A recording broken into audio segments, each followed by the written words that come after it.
Hey everybody, welcome back to Prescription Bourbon. I'm DMC from Louisville, Kentucky. Today we're going to be going over my top favorite bourbons of 2020.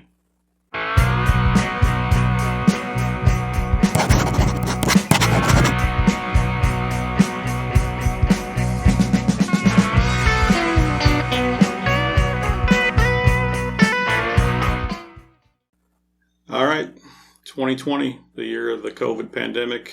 It's been a crazy year, but I'm going to be going over my favorite bourbons from this year. First off, as usual, I'm going to start with an honorable mention. It's not actually a bourbon, but I'm going to give my honorable mention this year to Wild Turkey Rare Breed Rye. Now, Rare Breed has been a favorite bourbon of mine for a couple years. It comes in at cask strength. Rare Breed Rye is also, they call it barrel proof, but it comes in at 112.2 proof. This is not a bourbon, it's a rye, so it has 51% rye grain, I think 37% corn, and 12% barley in it. So now, the one thing that's very welcome with this that's not true of the regular Wild Turkey Rare Breed is that this is non-chill filtered. So this is barrel proof and it is non-chill filtered, 112 proof.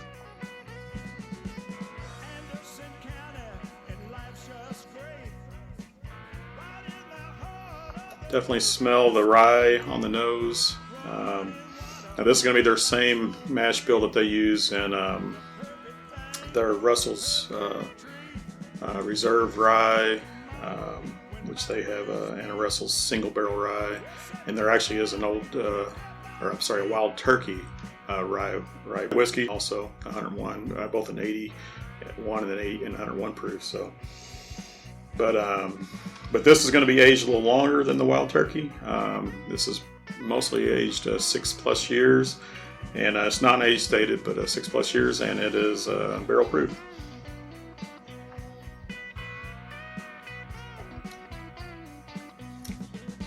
Got the spice on the top of the tongue, edges of the tongue.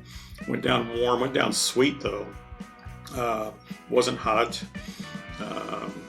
Definitely tasted some of the sweet, tasted some vanilla.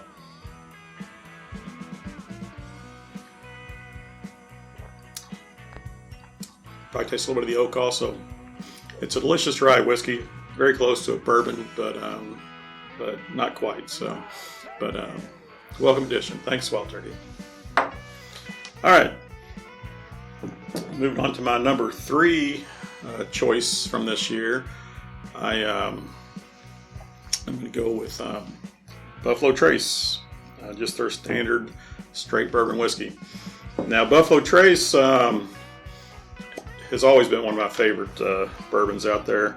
If you've watched my previous years of reviews, you may have saw that I ranked Woodford Reserve up there a couple years ago.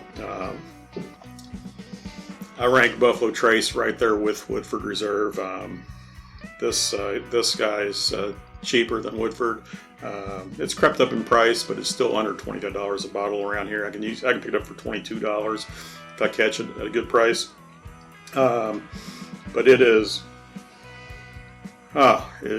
classic bourbon, just sweet vanilla caramel on the nose. Very easy drinker. This is what I would consider one of my everyday sippers. Hence why it's coming in 3rd place this year. One of my other favorite Buffalo Trace releases is Eagle Rare, and for whatever reason, I think it's become allocated. At least this year, it has been hard to find. I haven't been able to find on the shelves for months. So, but Buffalo Trace I continue to find around here. Some place in the country, maybe not so much, but I'd say it's a beautiful bourbon. It's good for beginners, I think. It comes in at 90 proof. Buffalo Trace mash bill is undisclosed, but this is their mash bill number 1, which comes in at no more than 10% rye. Their mash bill number 2, which is their Blanton's and Elmer T. Lee's and all that has 12 to 15% rye, but their mash bill number 1 has 10% rye. So not real spicy, easy going down. You taste the caramels, you can taste the vanilla, you can taste the oak. The oak's not overpowering, not drying. Excellent bourbon, highly recommended for beginners. You can't go wrong with Buffalo Trace. All right, moving on to my second favorite bourbon of 2020, and this was a real battle in my mind. I really was leaning one way earlier in the year, but as the year came to a close, I had a flip on this, and I reversed my 1 and 2. I think they're both excellent bourbons. They really could come in either way, but as it turns out, my number 2 bourbon for 2020 is Wild Turkey Rare Breed Rye. It comes in at 116.3 proof. It is barrel proof, but unlike the Rare Breed Rye, it is chill filtered. So also, as a secondary award, I'm going to give Rare Breed the award for the smallest cork in the industry. Every time I pull this cork, I think it's small, and I almost think it's going to break off. Never has, but just a little side note there. But yeah, this is probably, in my opinion, the best value barrel proof bourbon in the market. Around here I can get this for $40, sometimes, not always, but certainly less than 45, 42, probably almost any day. But for $40, this barrel proof bourbon is, I think, the best price position on the market. It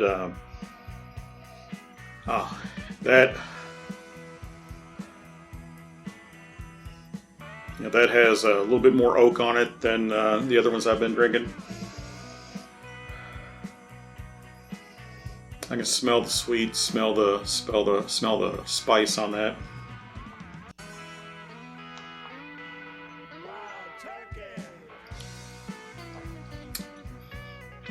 Got the spice all over the mouth. It just is a spice explosion on the mouth.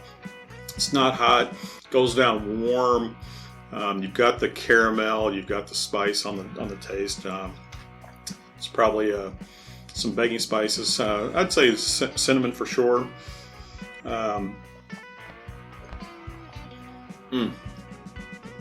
Just a very excellent bourbon. I could sip this for days. At the price point, you can't beat it.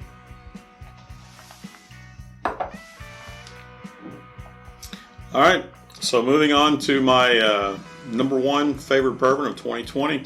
Like I say, this was a tough choice between Rare Breed and it, but in the end, I had to go with Knob Creek.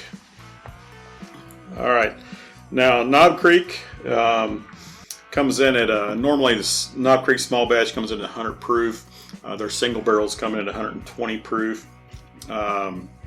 I'm actually going with a Knob Creek single barrel on this. Now, this is not a store pick. This is just a straight off the shelf Knob Creek store single barrel.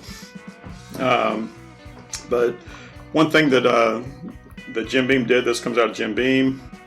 This is also 13% rye on their mash bill.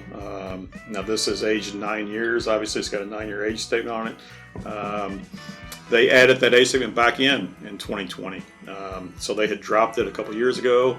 It still had some 9-year distillate in it, but they had to drop it down and start putting in some younger, 6, 7, 8 year bourbon barrels into the mixes, into the batches. But they've I guess corrected that, and they're back on to a 9-year age statement. So the normal Knob Creek small batch now has 9-year age statement. The single barrel has a 9-year. There's absolutely some store picks out there, which people have been finding that are close to 15-year store picks. I have a couple right here. I've got an 11-year and a 12-year right here. But this is not a store pick, like I say. This is what I'm going with as my favorite bourbon of the year. This guy has been fantastic. I've been been sipping on this. I've made a few cocktails.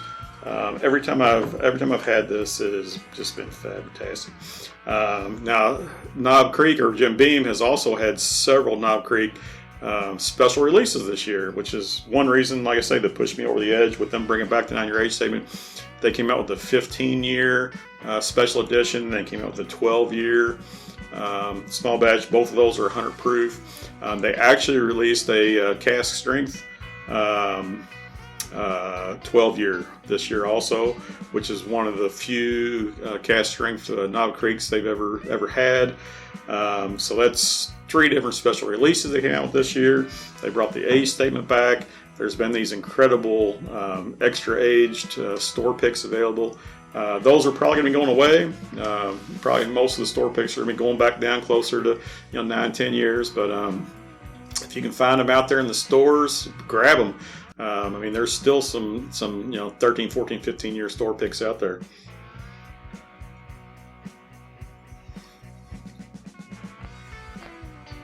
Yeah, this guy has more vanilla than the Rare Breed did.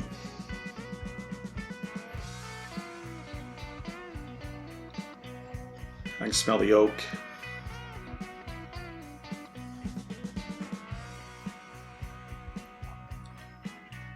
The spice is wonderful. The oak is on the taste. It's a wonderful oak. But I can taste the cinnamons. I can taste the vanilla.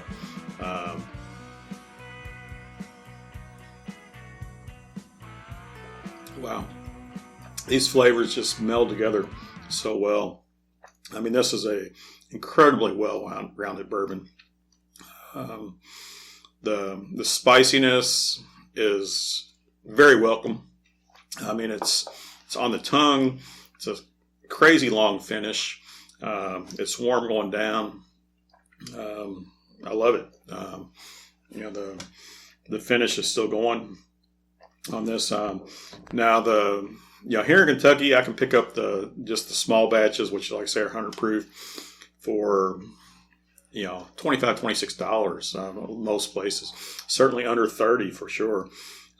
Single barrels, I can pick up for less than 50 usually. Between 45 and 50. I probably gave 45 for this. And then the store picks, sometimes they're that same price, $50 or maybe less, but sometimes they're a little more, depends on the store. But you might have to pay up to $60 for a store pick. Some of those special releases they had, that 12-year special release was only $60 to $70. That 15-year special release was like $99, $100. I didn't try either one of those, unfortunately, but some of the reviews I saw, I think most people preferred the 12 over the 15 special release. So, why spend the money on the 15-year when you can get the 12? That 12-year cask strength, I think, was upwards of the $80, $90, $100 mark, and that was I think a fabulous find. Also, I think that came in at 120.5 proof, so not much different than 120 proof, but it was true cask strength. So if you can find that on the shelf still, you might want to try picking that up. But yeah, this is my 2020 lineup. For honorable mention, got the Wild Turkey Rare Breed Rye. My third place winner is Buffalo Trace, just their normal straight bourbon whiskey. Second place is Wild Turkey Rare Breed. And my first place winner for 2020 is Knob Creek Bourbon, and in particular, the single barrel. So, hope everybody enjoyed this, like what they saw. If you did, hit that like button, hit subscribe if you want to see more. I'd love to hear some comments on this, hear what you think, hear what your favorites of 2020 are. If you don't think any of these should be in this mix, let me know. If you think something else should be in here, let me know that too. I'd love to hear from you. Hope you had fun. I did. Remember, everybody, all bourbon is whiskey, but all whiskey is not bourbon. And the best bourbon comes from Kentucky. Cheers.